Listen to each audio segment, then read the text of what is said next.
Good morning front. നമ്മളുടെ Radhas homely കിച്ചണിലേക്ക് എല്ലാവർക്കും സ്വാഗതം. അപ്പോൾ ഇന്നത്തെ പത്രമാറ്റിൻ്റെ കഥ എന്താണെന്ന് വെച്ചാൽ 24/1/25. അപ്പോൾ നമ്മളുടെ നന്ദുവിനെ കൂട്ടിയിട്ട് വരികയാണ് വീട്ടിലേക്ക് കേട്ടോ. അവരൊക്കെ ഇങ്ങനെ കാത്തിരിക്കുകയാണ്, ഒരു വിവരവും ഇല്ലാത്തതുകൊണ്ട് എല്ലാവരും ഇങ്ങനെ കാത്തിരിക്കുകയാണ്. അപ്പോൾ നന്ദുവും ആദർശും അനിയും കൂടെ വീട്ടിലേക്ക് കയറി വരികയാണ്. അപ്പോഴേക്ക് മോളെ എന്ന് വിളിച്ച് കഴിഞ്ഞിട്ട് പിന്നെ എന്താ പറയുക, വേഗം ചെല്ലും. അപ്പോൾ എന്താ അറിയും, ഇങ്ങനെ ഗുണ്ടകൾ തട്ടിക്കൊണ്ട് പോയിരിക്കുകയായിരുന്നു എന്ന് പറയും. അപ്പോൾ അറിയും ഗുണ്ടകളോ എന്ന് വയ്ക്കും. അതെ, പക്ഷേ തലയ്ക്ക് ചെറുതായിട്ടൊരു അടി കിട്ടിയിട്ടുണ്ട്, പക്ഷേ പൊട്ടിയിട്ടൊന്നുമില്ല. ഹോസ്പിറ്റലിൽ കാണിച്ചിട്ടാണ് വരുന്നത്.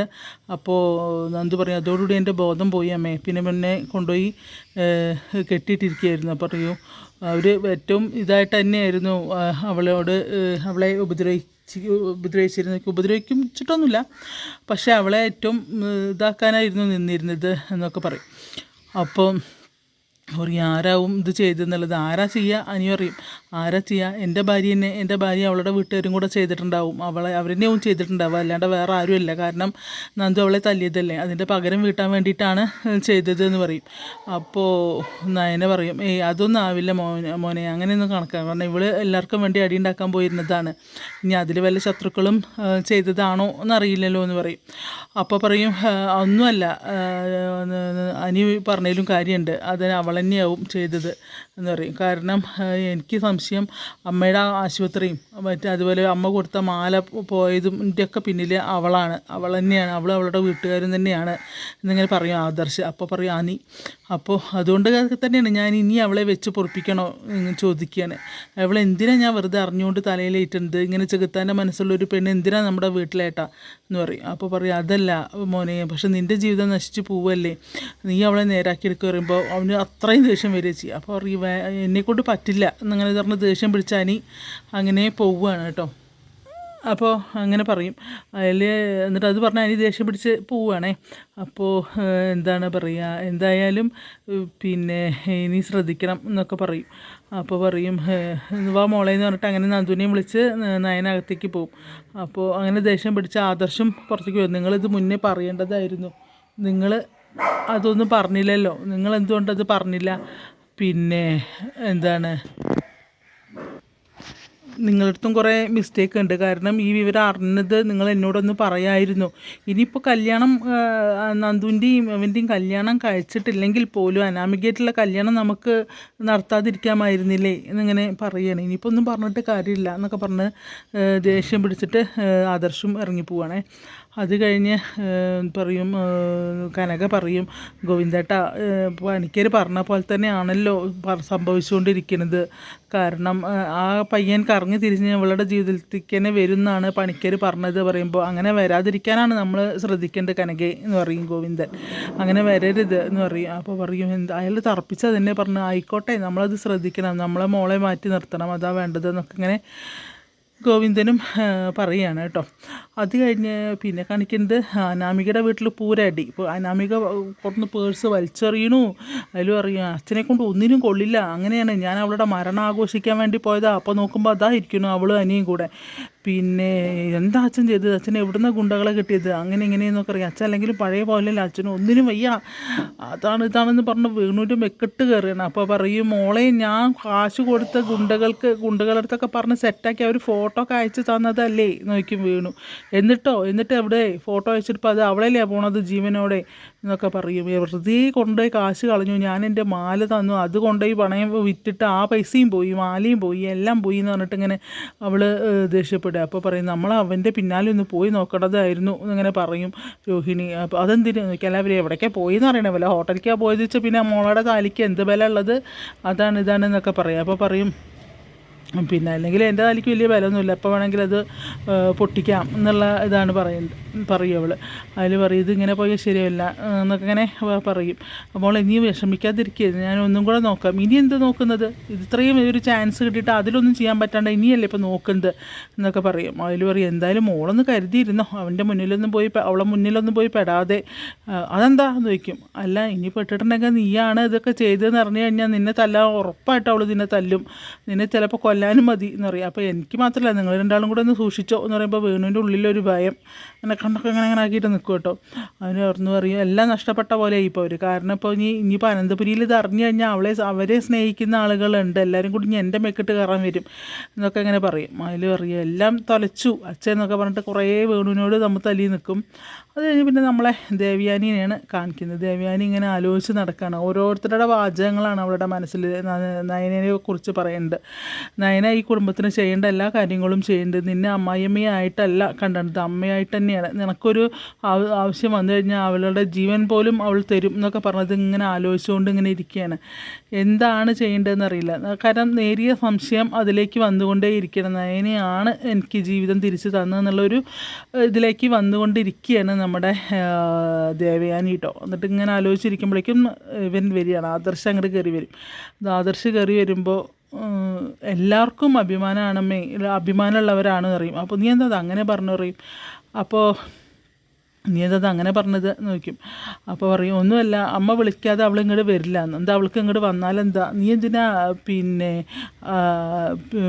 ഞാൻ വിളിച്ചിട്ട് എന്തായാലും അവൾ വരില്ല, അവൾക്ക് എന്താ ഇങ്ങോട്ട് വന്നൂടെ. അപ്പോൾ അമ്മയല്ലേ ഇങ്ങോട്ട് വരണ്ടെന്ന് പറഞ്ഞത്, അതുകൊണ്ട് തന്നെയാണ് അവൾ വരാതെ നിൽക്കുന്നത് എന്നൊക്കെ പറയും. അപ്പോഴേക്ക് എടുത്ത വഴിക്ക് ചോദിക്കും നീ എന്നോട് പറഞ്ഞ വാക്ക് നീ പാലിച്ചോ എന്ന് ചോദിക്കും. അപ്പോൾ അവ അങ്ങനെ ചോദിക്കും എന്ത് വാക്ക് എന്ന് ചോദിക്കും. അല്ല അവർക്ക് പൈസ കൊടുത്തില്ലേ നീ 50 ലക്ഷം, ആ പൈസ അതിൻ്റെ ചെക്ക് അവരവിടെ പ്രസൻറ്റ് ചെയ്തിട്ടില്ലല്ലോ, അതെന്തുകൊണ്ട് നീ അത് ചെയ്തില്ല. ഞാൻ കൊടുത്തതാണമ്മേ, പക്ഷെ അവരിപ്പോൾ സ്ഥലത്തില്ല, അവരിവിടുന്ന് പോയിരിക്കണോ, അവരെങ്ങോട്ടോ പോയിരിക്കുകയാണ്, ഇവിടെ സ്ഥലത്തില്ല അറിയും.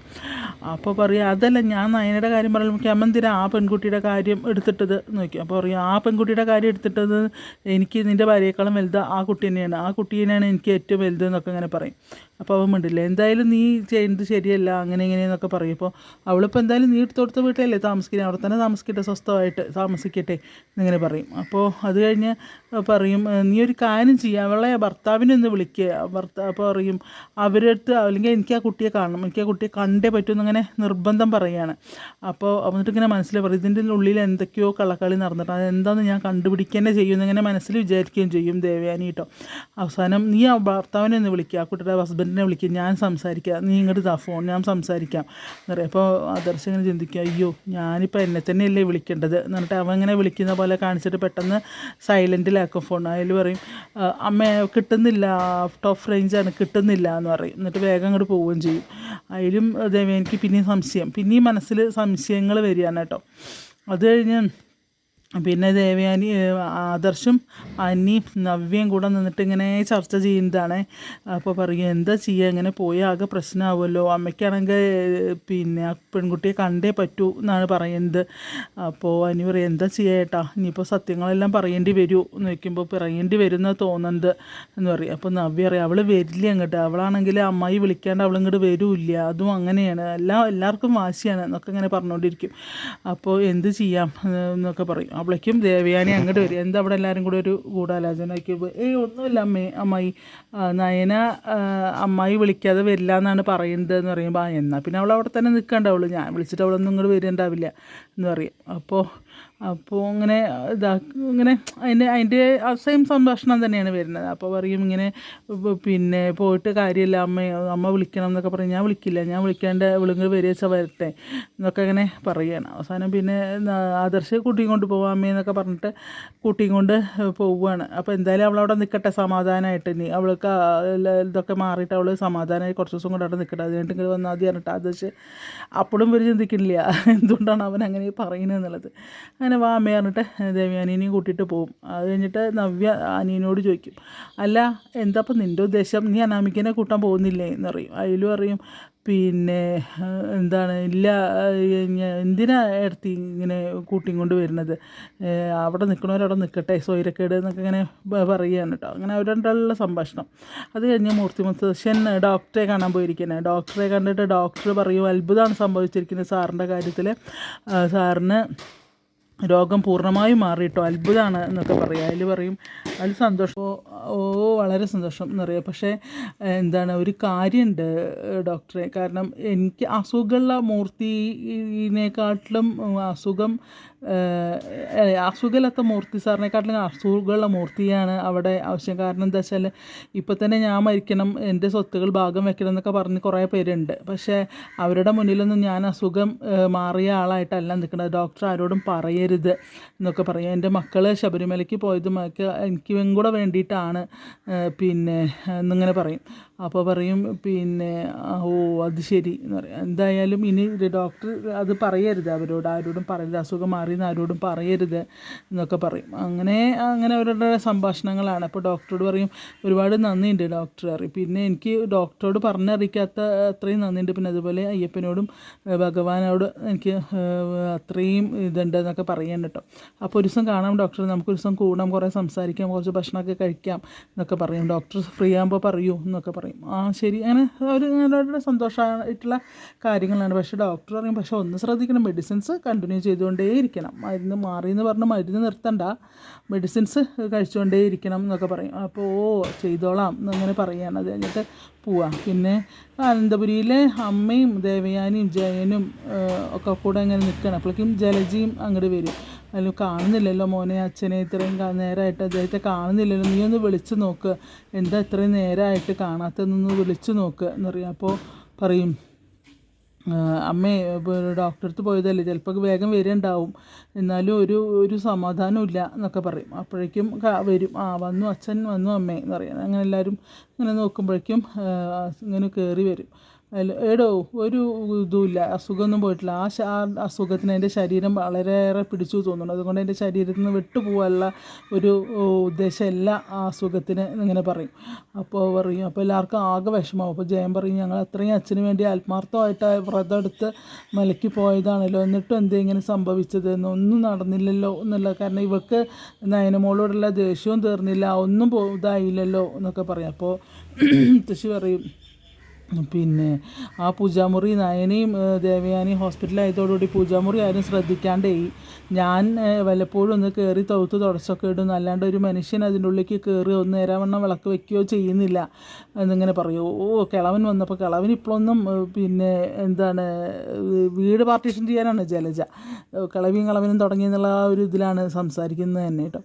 അപ്പോൾ അത് കഴിഞ്ഞിട്ട് പറയും പിന്നെ എന്ത് ചെയ്യാം, ഇങ്ങനെയൊക്കെ പോട്ടെ, അല്ലാണ്ട് ഇപ്പോൾ എന്ത് ചെയ്യാൻ പറ്റും, മരുന്നൊക്കെ കഴിക്കുക, അങ്ങനെയൊക്കെ പോട്ടെ എന്നൊക്കെ പറഞ്ഞിട്ട് പിന്നെ ഇതിനെ വിളിച്ചും കൊണ്ട് പോവുകയാണ്.